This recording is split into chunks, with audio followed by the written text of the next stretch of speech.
It was 105 degrees in Scottsdale. My shoes were practically melting into the asphalt. I had 3 heavy grocery bags cutting into my forearms and my screaming 2-year-old Seth, clinging to my hip. Sweat stung my eyes but I didn't blink. I couldn't. I was too busy watching my own silver SUV roll past me. My mother-in-law Heather was driving. My sister-in-law Tiffany was in the passenger seat. They didn't stop. They didn't slow down. They just waved. And kept driving my car, leaving me to rot in the desert heat. Before I tell you exactly who owns the luxury house they were driving back to, drop a comment and let me know where you're watching from and what time it is for you right now. I want to see how far this story travels. I made it another block before my knees gave out. I sat on the curb, the asphalt radiating heat through my jeans, and tried to shield Seth from the sun with my body. My phone was dead. My water bottle was empty. I was 29 years old and I was sitting in the dirt like a discarded wrapper. A shadow fell over me. It wasn't a cloud. It was a lifted black Ford F-250 idling at the curb. The window rolled down and there was my father, Steve. He didn't look like a savior. He looked like a storm front. He was a contractor who had built half the luxury homes in this valley, a man who spoke in blueprints and deadlines. He didn't ask why I was walking. He didn't ask where my husband was. He just put the truck in park, got out and lifted Seth from my arms. "Get in," he said. His voice was low, vibrating with a frequency that usually meant someone on a job site was about to get fired. I climbed into the passenger seat, my hands shaking as I buckled Seth in. "Dad, it's not a big deal," I lied, my throat dry. I wanted the exercise." He didn't look at me. He stared straight ahead, his knuckles white on the steering wheel. "Don't lie to me, Haley. I saw them pass you. I saw Heather driving your car." He pulled back onto the road, tires gripping the pavement with aggressive precision. "We're going to the house. Do not speak. Just watch." The drive to the gated community usually took 10 minutes. Steve made it in 6. We pulled up to the house, a sprawling Mediterranean-style villa with a manicured lawn that Elijah was obsessed with. And there was my silver SUV, parked in the center of the driveway. The trunk was open.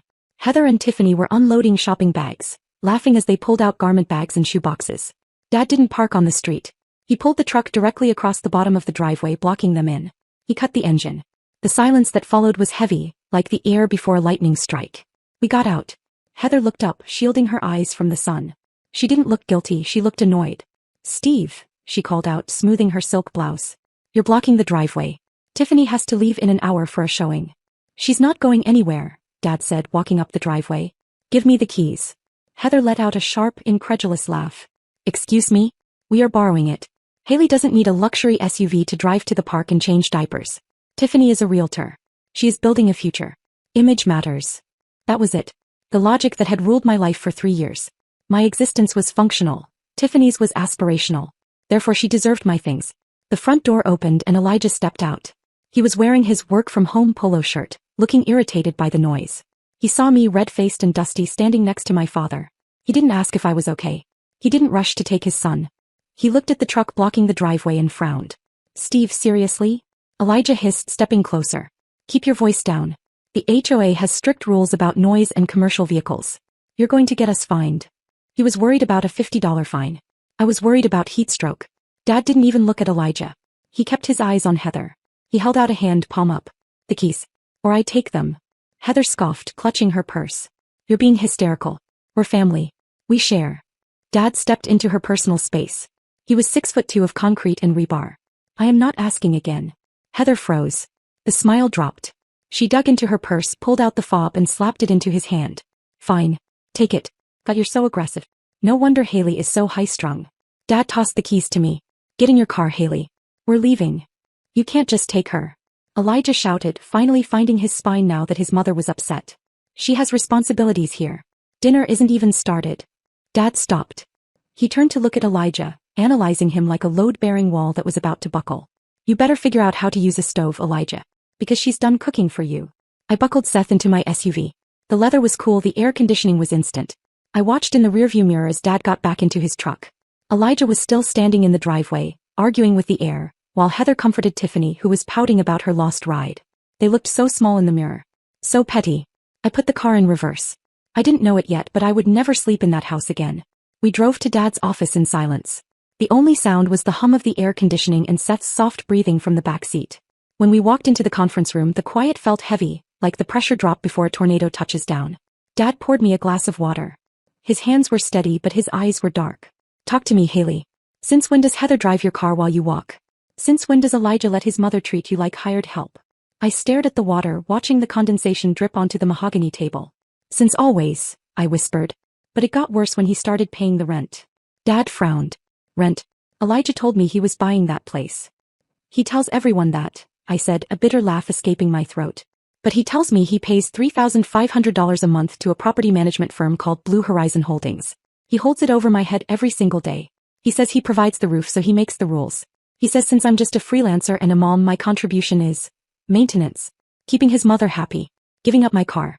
Making myself small so he can feel big. I opened my laptop bag. My hands were shaking, but not from fear anymore. From adrenaline.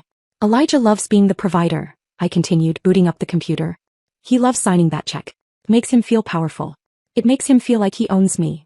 And you let him, Dad said. It wasn't an accusation. It was a question. Why? This was the part that was hardest to admit. Because I was trained to. I looked at my father and for the first time I admitted the truth about the last 3 years. Heather pulled me aside the day we got married. She told me that strong women end up alone. She said, a good wife is a mirror, Haley. Your job is to reflect him at twice his size. They convinced me that diminishing myself was a form of love. That letting Tiffany take my things, letting Heather criticize my parenting, letting Elijah play king of the castle. That was just the rent I had to pay for having a family. I thought I was being supportive. I didn't realize I was being erased.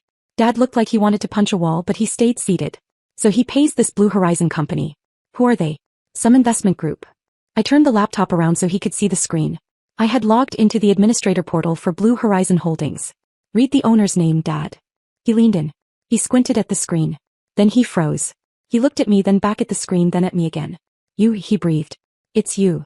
I am Blue Horizon Holdings, I said, the words tasting like cold iron. Grandma left me the inheritance 3 years ago. I bought the house cash. I put it in an LLC because I knew about Heather's gambling debts.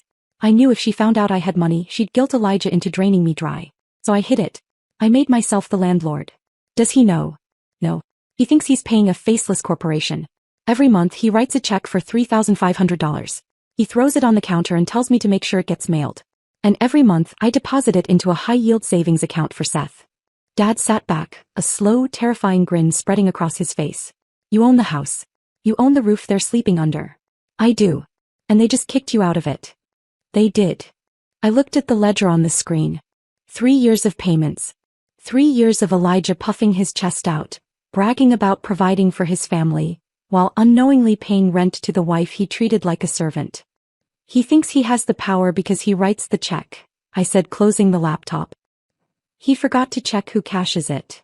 Dad stood up. He picked up his keys. Well then, Madam Landlord, he said, his voice hard with resolve. I think it's time for an inspection. My phone started vibrating against the mahogany table. It wasn't a call, it was an assault. Text messages from Elijah were stacking up on the lock screen, each one more unhinged than the last. Where the hell are you? Mom is crying. She missed her appointment. You are being incredibly selfish. Tiffany is having a panic attack. I didn't touch the phone. I just let it buzz, watching the notifications slide in like evidence in a case file. Then came the voicemail. I put it on speaker so Dad could hear. Haley, Elijah's voice was tight, that specific tone he used when he was trying to sound authoritative but just sounded petty. You've made your point. You embarrassed my mother. You ruined Tiffany's afternoon. I hope you're happy. But if you aren't back here in 30 minutes with the car, don't bother coming back at all. I'm calling a locksmith. We're changing the locks. You're done here. The line clicked dead. The silence in the conference room was absolute. Dad looked at me, his eyebrows raised. He's going to change the locks? On my house, I said, the absurdity of it settling in my chest. He's going to lock me out of the property I bought. Check the accounts, Dad said. His voice had lost the anger. Now it was just cold, hard business. If they think they own the car and they think they own the house, I guarantee they think they own your money too. I felt a cold prickle of dread at the base of my neck. I opened a new tab on my laptop. I logged into the joint checking account, the one I kept for household groceries and utilities, the one I deposited a small allowance into every month to keep up the appearance that I was just a struggling freelancer. I stared at the balance. $4.12. It's gone, I whispered. There was $3,000 in there yesterday. It's gone. I clicked on the transaction history. Transfer to H. Miller. Heather. She had drained it an hour ago. Probably the moment Steve blocked the driveway. She saw the ship sinking and grabbed the lifeboats. Dig deeper, Dad commanded. My hands were trembling as I opened my email. I searched for alert. I searched for credit. And there was a notification from a credit monitoring service I had signed up for years ago and forgot about.